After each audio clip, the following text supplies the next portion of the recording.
बेटा हमारा आज का टॉपिक है business problems involving quadratic equations. Quadratic equations हम लास्ट क्लास में देख कर आए हैं। आज हम क्वाड्रेटिक इक्वेशन की मदद से बिजनेस प्रॉब्लम्स बनाने जा रहे हैं।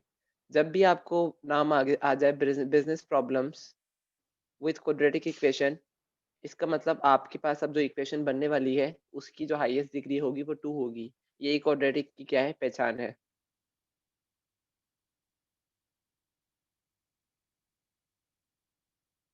कोई मसले वाली बात नहीं है, ये बिल्कुल वैसा ही टॉपिक है जैसे हम पीछे सिंगल वेरिएबल प्रॉब्लम कर कर आए और फिर हमने टू वेरिएबल साइमल्टेनियस इक्वेशन को सॉल्व किया।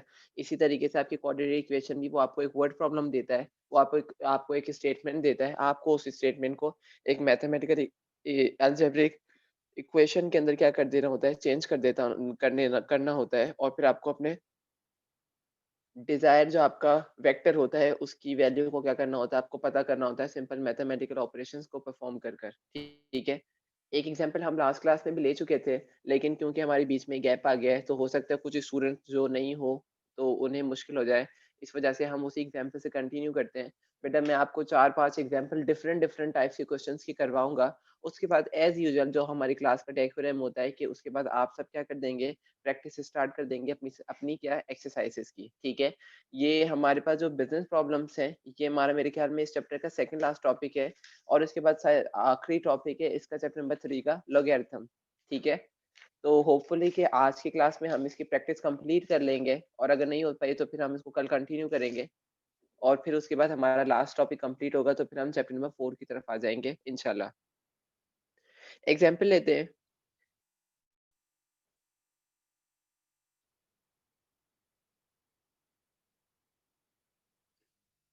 Example number 1।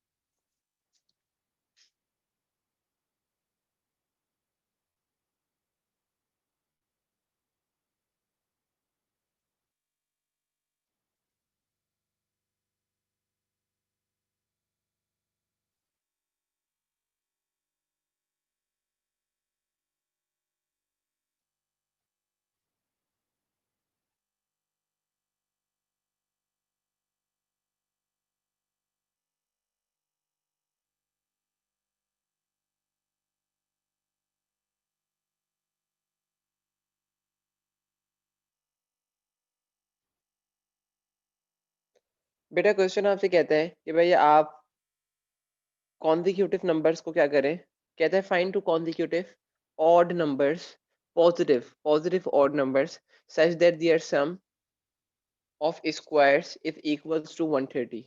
वो कहता है कि आप दो consecutive positive odd numbers find करें। ठीक है? जब आप उनका सम, उनका स्क्वायर लें दोनों नंबर्स का, और जब आप उनका सम करें स्क्वायर लेने के बाद, तो उसका आंसर आना चाहिए 130 के बराबर। हमसे क्वेश्चन ये पूछना चाह रहा है। बेटा पहले बात करते हैं ऑड नंबर्स क्या होते हैं। हमें पता है ऑड नंबर्स एज यूजुअल के जो 2 के टेबल से डिवाइड ना हो सके, जिनका फैक्टर 2 ना आ सके, वो हमारे पास हो सकते हैं ऑड नंबर, जैसे 1 3 5 9 7 11 13। ये सारे क्या हैं, odd numbers. Positive odd number कहकर ये हमें क्वेश्चन एक रेस्ट्रिक्शन लगा रहा है कि तुम्हारा जो आंसर होना चाहिए वो पॉजिटिव नंबर्स में ही होना चाहिए। अगर आपका आंसर नेगेटिव नंबर आ रहा है तो आप उस नेगेटिव नंबर को छोड़ दो, उस नेगेटिव नंबर को कंसीडर ना करो। ठीक है? आपने दो ऐसे पॉजिटिव ऑड नंबर बताने हैं कि जब आप उन दोनों नंबर्स का स्क्वायर करो और फिर उन दोनों नंबर्स को ऐड करो तो आंसर आना चाहिए आपके पास 130। ठीक है?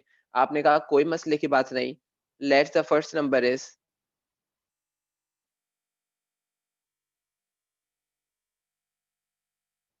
हमने कहा पहला जो नंबर है वो है x। हमें पता है जब हम पहले नंबर के अंदर, अगर 1 हमारा पहला नंबर है, अगर हम 1 में 2 प्लस कर दें तो हम अगले कॉन्जिक्यूटिव नंबर ऑड नंबर की तरफ चले जाएंगे, 3 पे आ जाएंगे। ठीक है? ऐसे यहाँ पर भी अगर हमें दो कॉन्जिक्यूटिव टर्म्स बनाने हैं, ऑड नंबर्स बनाने हैं, तो हमें पहले टर्म के अंदर 2 को ऐड कर देना पड़ेगा ताकि हम उसके बाद वाले सब्सिक्वेंट टर्म्स पे जा सकें। ठीक है? पहला नंबर x है, तो second number, the other one is x+2। ठीक है? आपके पास 2 नंबर्स बन गए।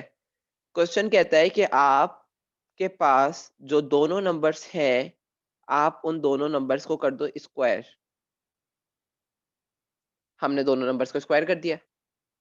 स्क्वायर कर कर आप उनका लो सम, आपस में उनको ऐड करो। हमने उन्हें ऐड कर दिया। वो आपको आंसर देंगे 130 के इक्वल। हमने कहा जब हम इन दोनों का स्क्वायर करेंगे, दोनों नंबर्स का, और इन्हें ऐड करेंगे आपस में, तो ये हमें आंसर देने वाले हैं 130। ठीक है, हमारी इक्वेशन बनी x square plus x plus two का whole square is equal to 130। बेटा ये देखें, एक्स प्लस टू का होल स्क्वायर, क्या ये a plus b whole square के फॉर्मूला को रिप्रेजेंट नहीं कर रहा? हम इसको a plus b whole square के फॉर्मूला में खोल सकते हैं। बिल्कुल हम ऐसा कर सकते हैं। आपने कहा ए स्क्वायर प्लस का 2 ए बी प्लस का b square is equal to 130।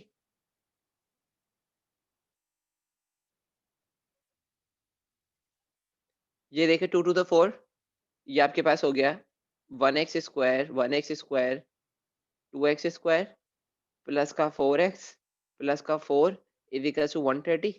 ये 4 यहाँ पॉजिटिव का है, या 130 यहाँ पर पॉजिटिव है। अगर इसको यहाँ लेके आ जाए आप, तो ये नेगेटिव हो जाएगा। यहाँ पर आपके पास बचेगा माइनस का 126 इज इक्वल टू 0। ये सब एज इट इज आपकी इक्वेशन बन गई। जब बेटा आप इक्वेशन को कैलकुलेटर में पुट करते हैं, तो कैलकुलेटर आपको क्या आंसर देता है?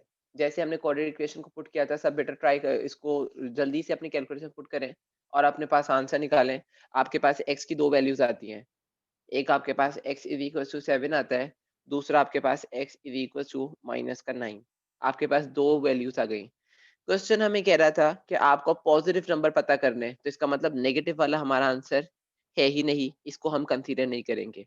ये जो 7 है, ये हमारा क्या है? फर्स्ट नंबर है। जब आप फर्स्ट नंबर में 2 ऐड कर देंगे, तो आपको सेकंड नंबर मिल जाएगा। आपने 7 में 2 प्लस कर दिए, तो आपके पास दूसरा नंबर आ गया +9। तो आपके पास एक नंबर 7 आया, और दूसरा नंबर क्या आया? आपके पास 9 आया।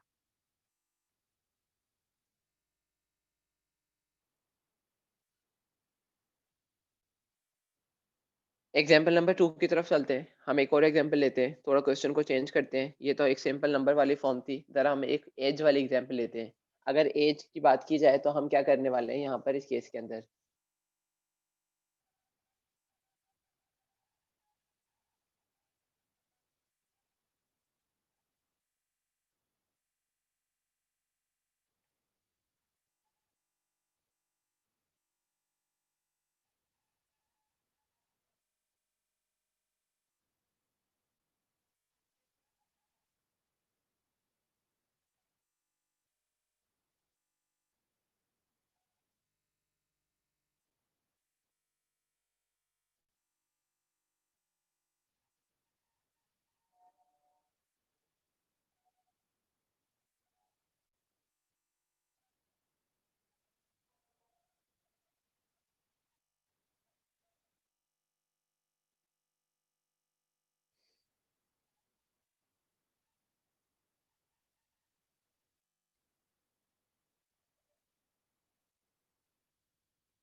बेटा आप लोग ट्राई करें इसको। 5 मिनट का टाइम है, देखें आप लोग क्या इक्वेशन बनाते हैं। पूरी क्लास से इसको ट्राई करें।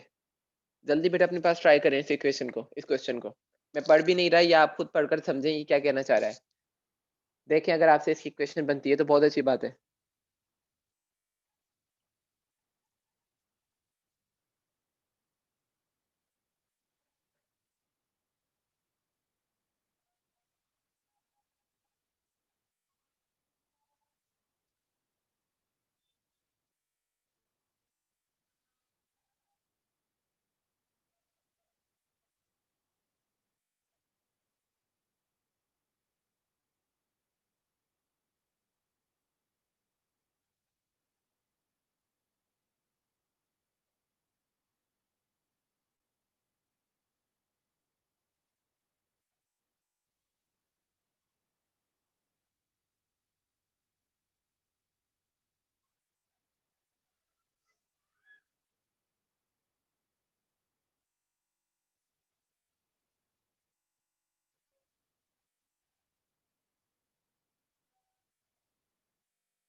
बेटा फायदा आप क्या कैलकुलेटर में वैल्यूज पुट सही नहीं कर रही हैं क्या? पहले आप 2 पुट करो।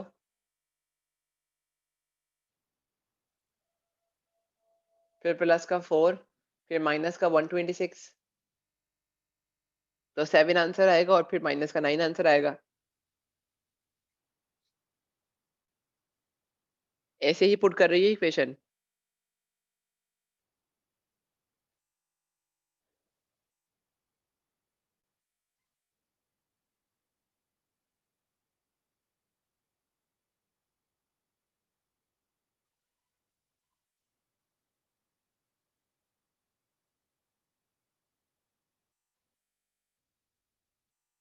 ठीक है बजाज, गुड।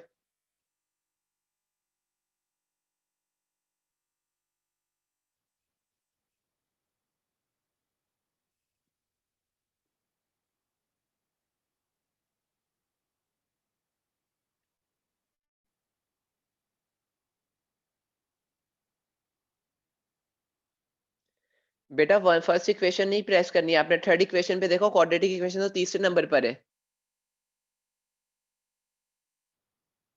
इक्वेशन का बटन दबाने के बाद आप 3 प्रेस करो।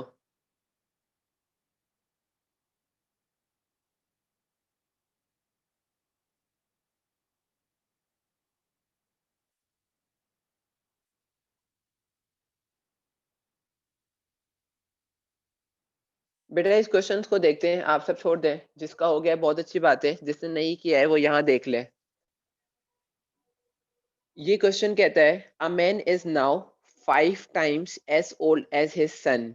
दो लोगों की बात हो रही है, एक लड़का है, सन है, और एक उसका फादर है। ठीक है। वो कहते हैं एक आदमी है जो अपने बेटे से 5 गुना बड़ा है। ठीक है। आपने कहा उसके बेटे की एज है एक्स, तो बाप की एज हो गई 5x। ठीक है। 4 years ago, 4 साल पहले, the product of their ages was 52। 4 साल पहले, अगर आप 4 साल पीछे चले जाएं और आप इन दोनों की एजेस को जब मल्टीप्लाई करवाएं प्रोडक्ट, तो आपका जो प्रोडक्ट आता वो आता 52। ठीक है। आपने कहा आज ये जिस एज पर है उसमें से माइनस कर दो 4 years, 4 साल पीछे ले जाओ बेटे को। बाप बेटे के आज 5 गुना है, 4 साल पीछे अगर चला जाएगा तो उसकी उम्र में से भी 4 साल कम हो जाएंगे। आपने दोनों बाप बेटे को क्या कर दिया, 4 साल पीछे कर दिया। क्वेश्चन आपको कहता है 4 years ago the product of their edges was 52। 4 साल पहले उनकी एजेस का जो प्रोडक्ट था, जब आप उनको मल्टीप्लाई कर रहे थे तो आपके पास आंसर आ रहा था 52। Find there present ages. आप उनकी आज की एजेस बता दो। ठीक है। इक्वेशन इक्वेशन बन गई हमारी, दोनों इक्वेशन आपस में मल्टीप्लाई हो रही हैं। मल्टीप्लाई करवा दे जरा। x मल्टीप्लाई बाय 5x, ये हो गया 5x square, plus minus minus 4x, minus plus, minus 4 5 जा 20x, माइनस माइनस प्लस 4 4 जा 16 इज इक्वल टू 52। बेटा लाइक टर्म्स को लाइक टर्म्स के साथ सॉल्व कर लें और अनलाइक को अनलाइक के साथ कर दें। ये आपके पास हो गया माइनस का 24x, ये 5x square as it is रहा। 52 यहाँ पर आकर माइनस होगा, तो 52 जब 16 को माइनस करेगा तो आपके पास बचेगा माइनस का 36 इज इक्वल टू 0। बेटा सब वेरीफाई करते रहे।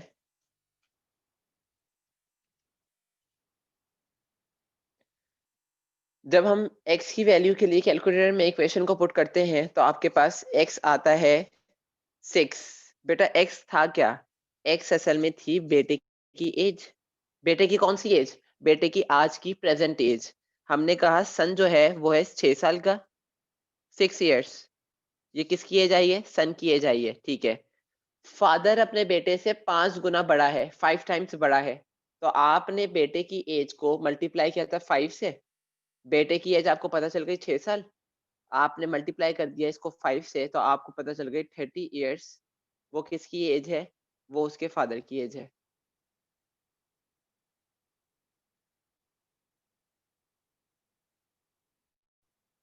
बेटा क्लियर हुआ है यहाँ तक? ये क्वेश्चन सबको क्लियर हुआ?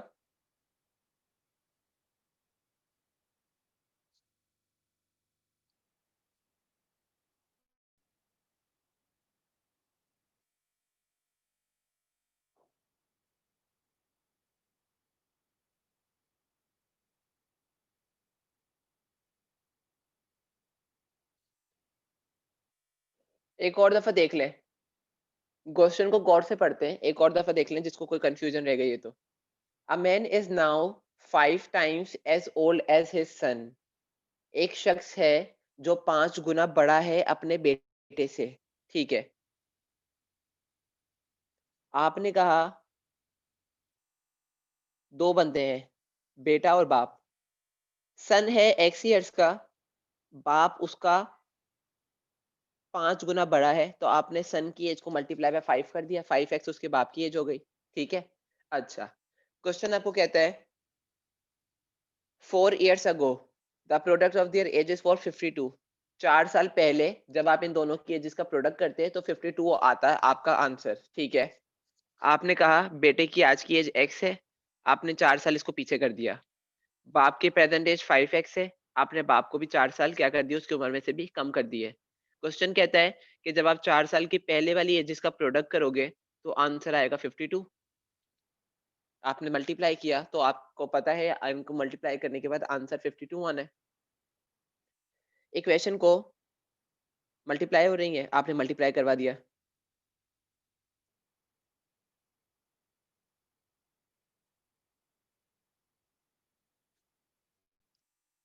ये हो गई।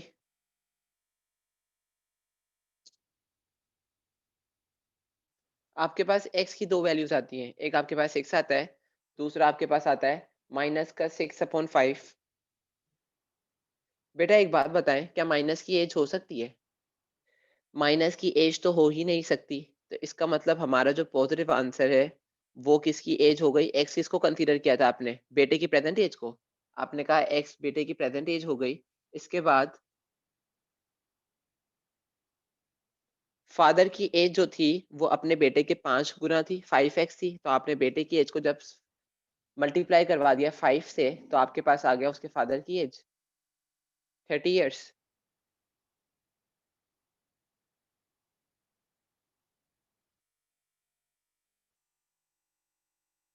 बेटा क्लियर है सबको? बेटा दोनों पॉजिटिव में नहीं आएंगे कभी भी मिश्रा।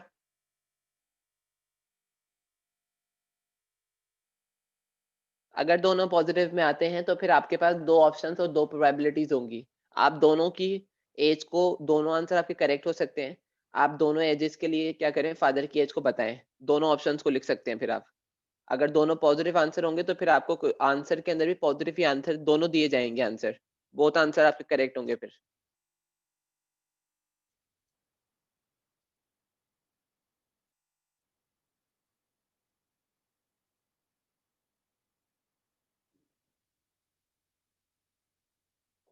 कुछ और क्वेश्चंस को देखते हैं।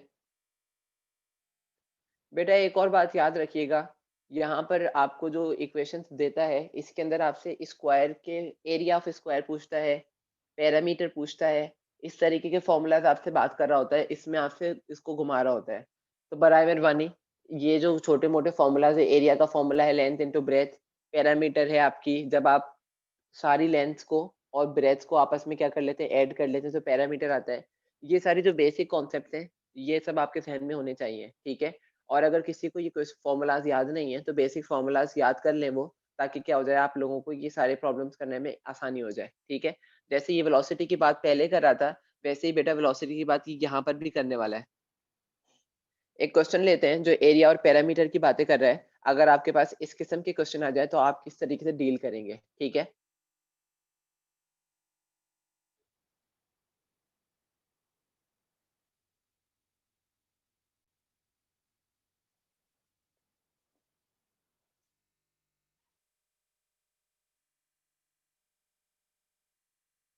पैरामीटर ऑफ अ रेक्टेंगल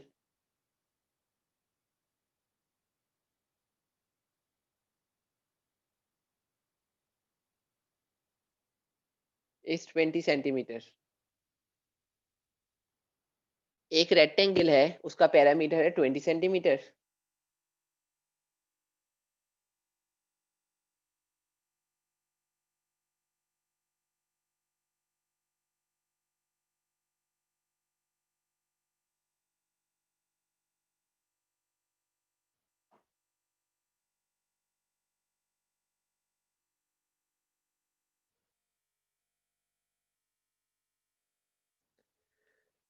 बेटा क्वेश्चन हमसे क्या कह रहा है? क्वेश्चन कह रहा है parameter of rectangle is 20 centimetre. Rectangle क्या होता है?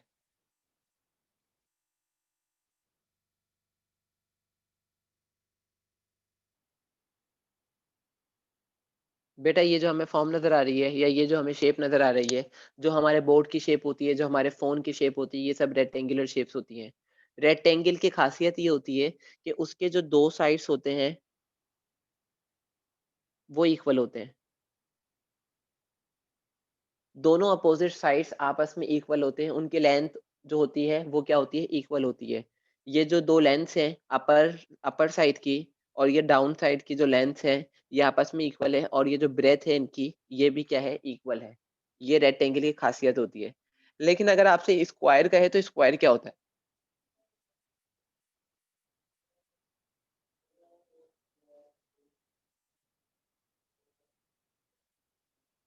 ये स्क्वायर होता है जिसमें आपके चारों साइड्स इक्वल होते हैं। ये रेक्टेंगल होता है जिसमें आपके दो साइड्स इक्वल होते हैं, और ये स्क्वायर होता है जिसमें आपके चारों साइड्स क्या होते हैं? इक्वल होते हैं। ठीक है, ये तो हमसे बात कर रहा है रेक्टेंगल क्वेश्चन के अंदर।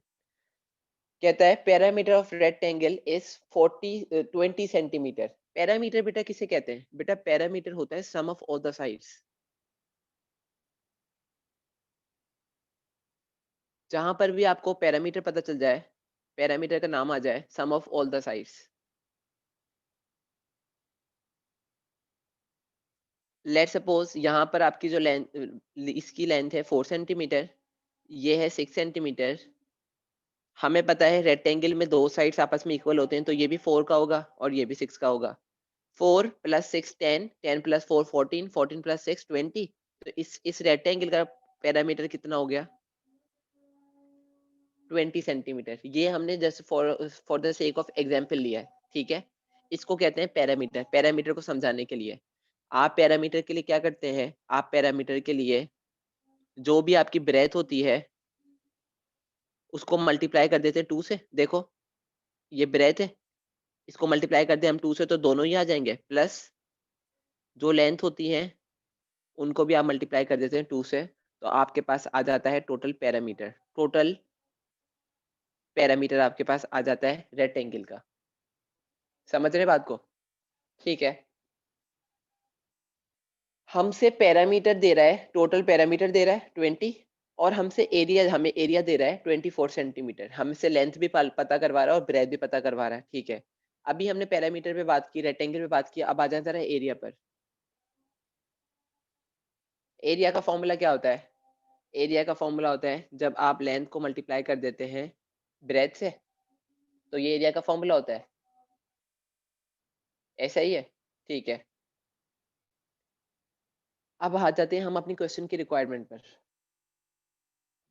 हमने कहा बेटा एक और बात याद रखिएगा, आपकी जो ब्रेथ होती है,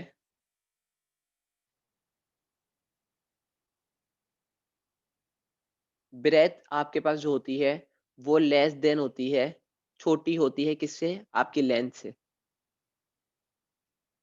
100 में से 99.9% केसेस के अंदर आपकी जो ब्रेथ होती है वो आपकी लेंथ से छोटी होती है, रेक्टेंगल के केस के अंदर। ठीक है, स्क्वायर वाले केस में तो लेंथ और ब्रेथ सब बराबर होती हैं, लेकिन जब आपके पास रेक्टेंगल होता है तो आपके पास ब्रेथ छोटी होती है और लेंथ आप हमेशा आपके पास क्या होती है? बड़ी होती है। तो इस बात को ध्यान में बिठाते हैं। हमने कहा let the breath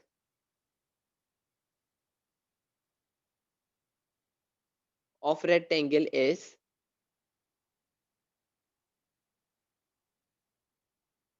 x centimetre. हमने कहा ब्रेथ जो है रेक्टेंगल की वो x सेंटीमीटर है। ठीक है, तो लेंथ किसके बराबर होगी?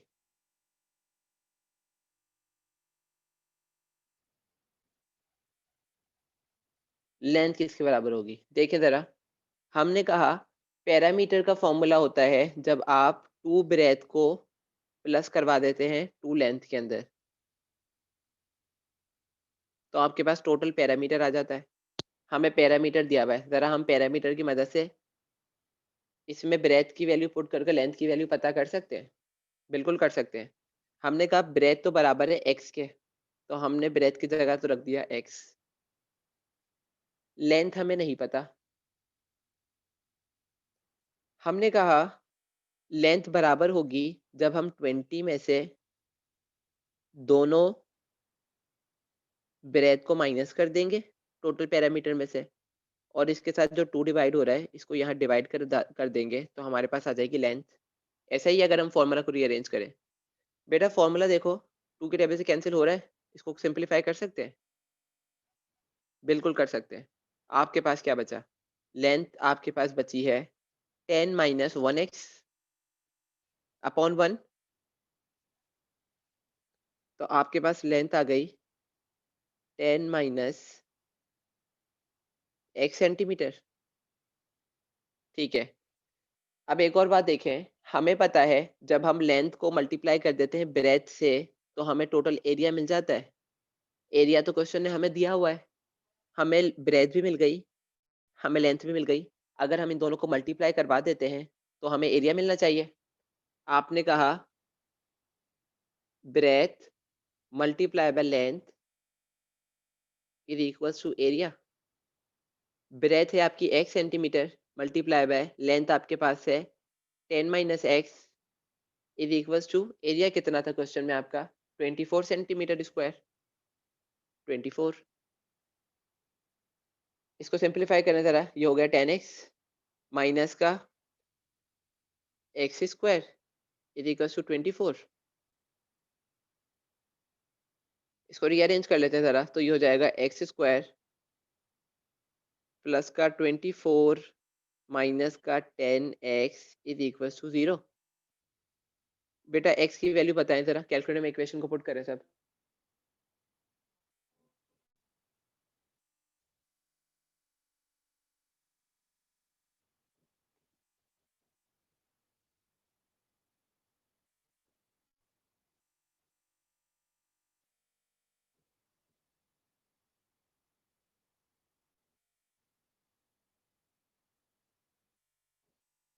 x की हमारे पास आती हैं दो वैल्यूज,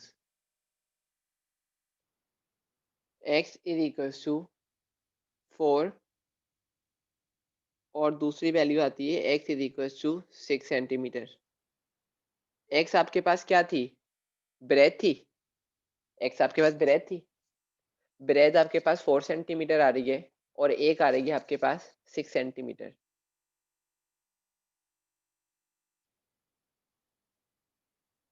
दोनों आंसर अब ये पॉजिटिव है, देख लो मिश्रा, ये आप वाला आप जैसे कह रही थी वैसे ही है अब ये। अब देखें जरा क्या होता है। हमने कहा ये तो आ गई दो ब्रेथ्स, अब जरा लेंथ पता कर लेते हैं। Length when x is equals to 4 centimetre, तो लेंथ किसके बराबर आएगी, लेंथ आपके पास बराबर थी 10 में से x माइनस कर दो, 10 minus 4 is equals to 6 centimetre आपकी आ गई लेंथ। ये तो आपका हो गया पहला केस। दूसरा केस, लेंथ है आपकी when x is equals to 6 centimetre. ठीक है, 10 माइनस 6, तो आपके पास लेंथ कितनी आ गई 4 सेंटीमीटर। ठीक है बेटा, मैंने आपको शुरू के अंदर ये एक बात बताई थी कि जनरली और नॉर्मली क्या होता है, आपकी जो लेंथ होती है वो बड़ा साइड होता है ब्रेथ से। रेक्टेंगल के केस के अंदर आपकी जो लेंथ होती है वो आपकी ब्रेथ से क्या होती है, बड़ी होती है। तो लेंथ किस में बड़ी है, लेंथ आपके फर्स्ट केस में बड़ी है जिसमें आपके पास ब्रेथ 4 सेंटीमीटर आई है और लेंथ आपके पास क्या आई है 6 सेंटीमीटर आई है। तो बेटा आपका ये वाला ऑप्शन क्या है, करेक्ट है।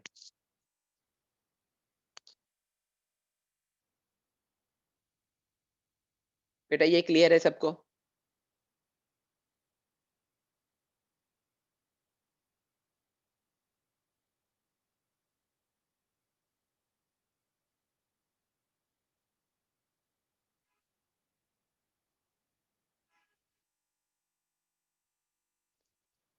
बेटा आपका जो लॉन्गर साइड होता है हमेशा आपके रेक्टेंगल का, वो आपकी लेंथ वाला साइड होता है।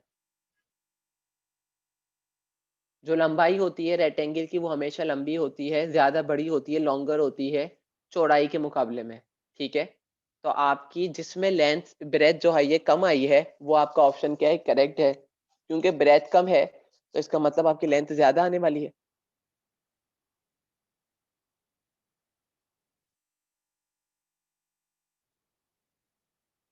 बेटा इसी तरीके से जो हमने 3-4 क्वेश्चंस अटेम्प्ट किए हैं, तीसरे एग्जाम्पल किए हमने, ये 3 एग्जाम्पल्स जो हमने किए हैं, इसी तरीके से आपके सारे की साइड में क्या है, क्वेश्चंस हैं। एक और क्वेश्चन मैं आपको करवाना चाहूंगा स्पेशली, जिसमें क्या होगा, आपको मसला होगा। मसला खैर क्या होगा, जो समझ जाएंगे उनके लिए तो कोई मसला नहीं है, लेकिन अगर किसी को बाद में ऐसा क्वेश्चन आ जाए तो उसको भी प्रॉब्लम ना हो। एक और क्वेश्चन करते हैं हम।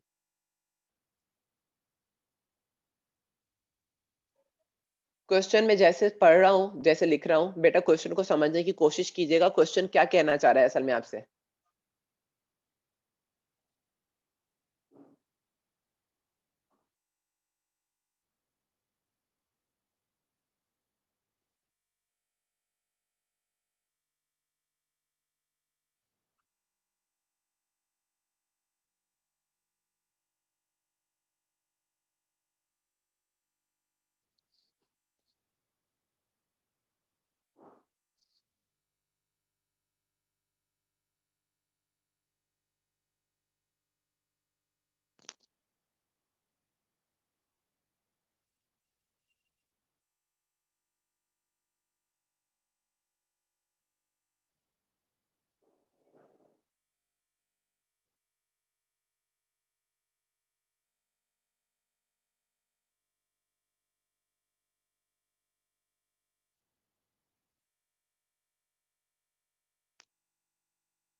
बेटा बहुत ट्रिकी सा क्वेश्चन है, छोटा सा क्वेश्चन है, लेकिन इसमें एक छोटी सी ट्रिक है। छोटी सी ट्रिक क्या है, इस इक्वेशन कैसे बननी है। A dealer sells an article for rupees 24। ठीक है, हमें पता है सेलिंग प्राइस है 24 रुपीज। डीलर एक आर्टिकल को बेच रहा है 24 रुपए का।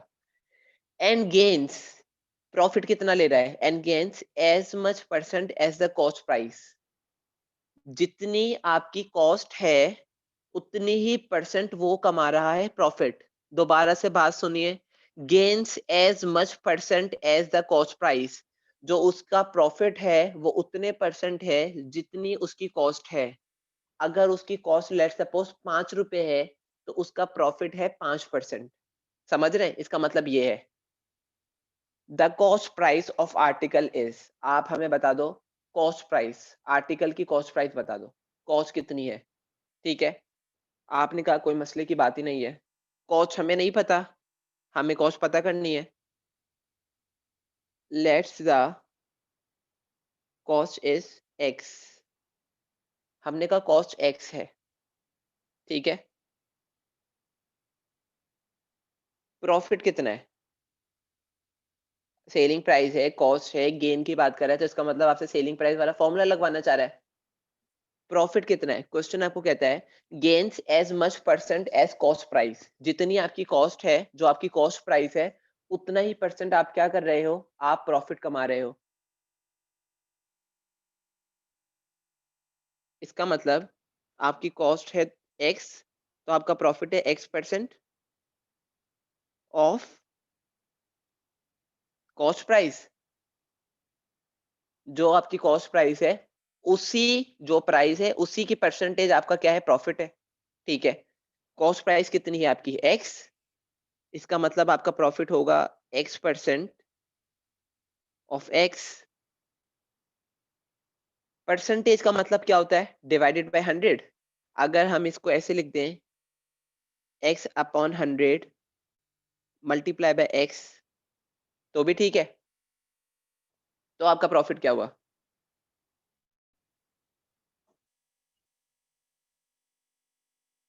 प्रॉफिट हुआ हमारा x multiply by x, x square upon का 100। हमारे पास सेलिंग प्राइस का फॉर्मूला क्या है, selling price is equals to cost plus profit.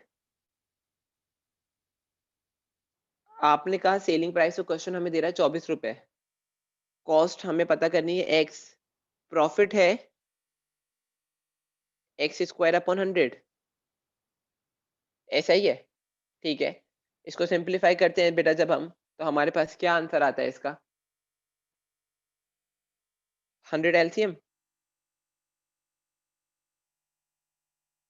इसको यहाँ मल्टीप्लाई करवाएं, इसको यहाँ मल्टीप्लाई करवाएं, ये हो गया 100x प्लस का एक्स स्क्वायर, इसको यहाँ मल्टीप्लाई करवाएं तो यहाँ आपके पास हो गया 2400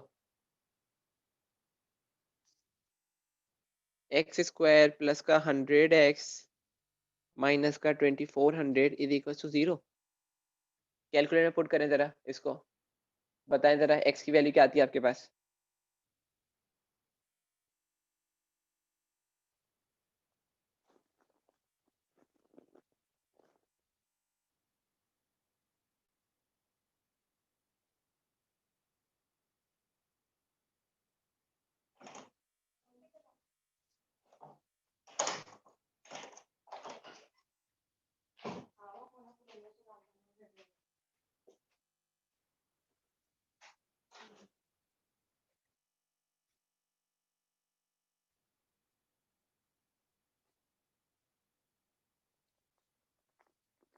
x की वैल्यू आपके पास आई है 20 और माइनस का 120। हमें पता है हमारी जो कॉस्ट है वो माइनस की तो हो ही नहीं सकती है, तो इसका मतलब हमारे पास जो पॉजिटिव आंसर आया है पॉजिटिव का 20, वो हमारा क्या है, करेक्ट आंसर है। ठीक है, अब जरा इस करेक्ट आंसर को वेरीफाई करते हैं कि हमारी क्वेश्चन सही थी। हमने कहा था ये तो हमारी क्या आ गई, कॉस्ट आ गई। हमने कहा था जो हमारा प्रॉफिट है वो बराबर है कॉस्ट की परसेंटेज के कॉस्ट टाइम्स, बेटा कॉस्ट प्राइस क्या आई है आपकी, हम ये कह रहे थे। आपके पास कॉस्ट प्राइस आई है 20, 20 का 20% आपका क्या होगा, प्रॉफिट होगा। इसका मतलब ये था, क्वेश्चन ये कहना चाह रहा था बेटा 20 का 20% आप जब निकालेंगे तो आपके पास क्या आंसर आएगा, 4। इसका मतलब आपका प्रॉफिट कितना है, 4। सेलिंग प्राइस का फॉर्मूला कितना क्या है, कॉस्ट प्लस प्रॉफिट। कॉस्ट आपके पास आई है 20 रुपीज, प्रॉफिट आपके पास 4 आया, सेलिंग प्राइस कितनी आ गई, 24। वेरीफाई हो गया।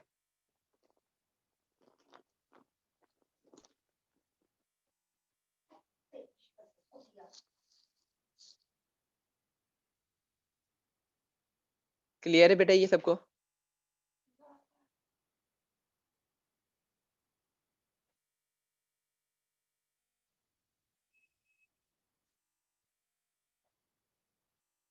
एक और दफा देखें।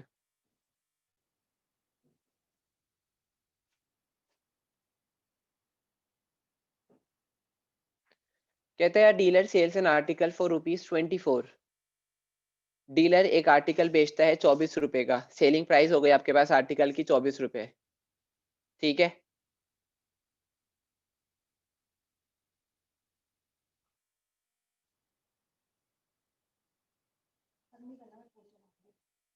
सेलिंग प्राइस आपके पास कितनी हो गई, 24 रुपए।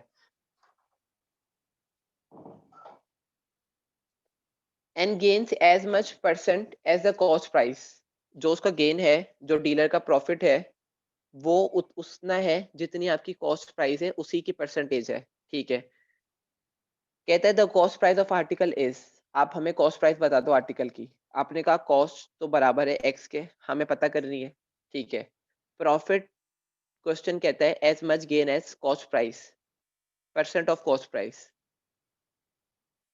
कॉस्ट प्राइस एक्स थी, उसी का परसेंटेज आपका क्या है, गेन है, प्रॉफिट है।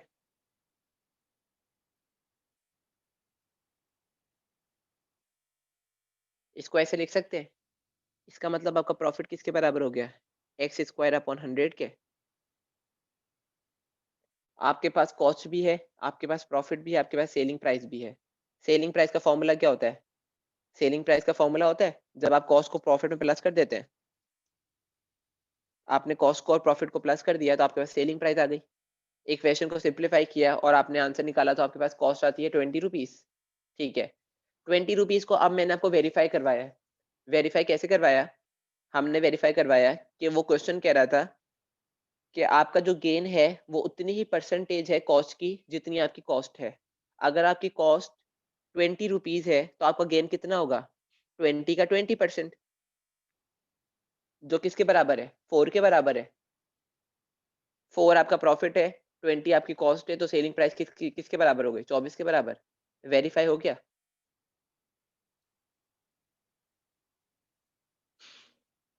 बेटा क्लियर है ये?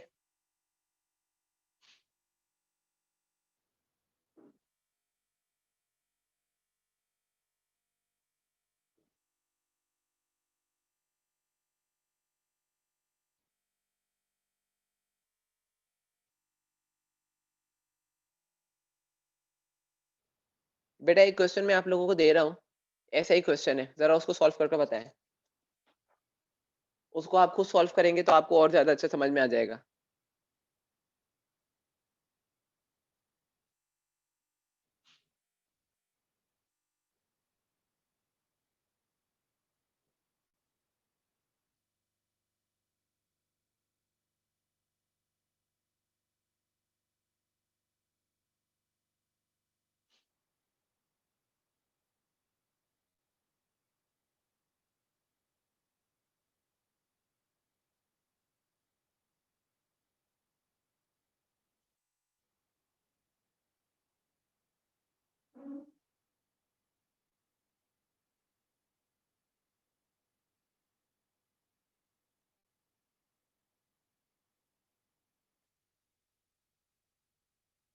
बेटा ये क्वेश्चन सॉल्व करें।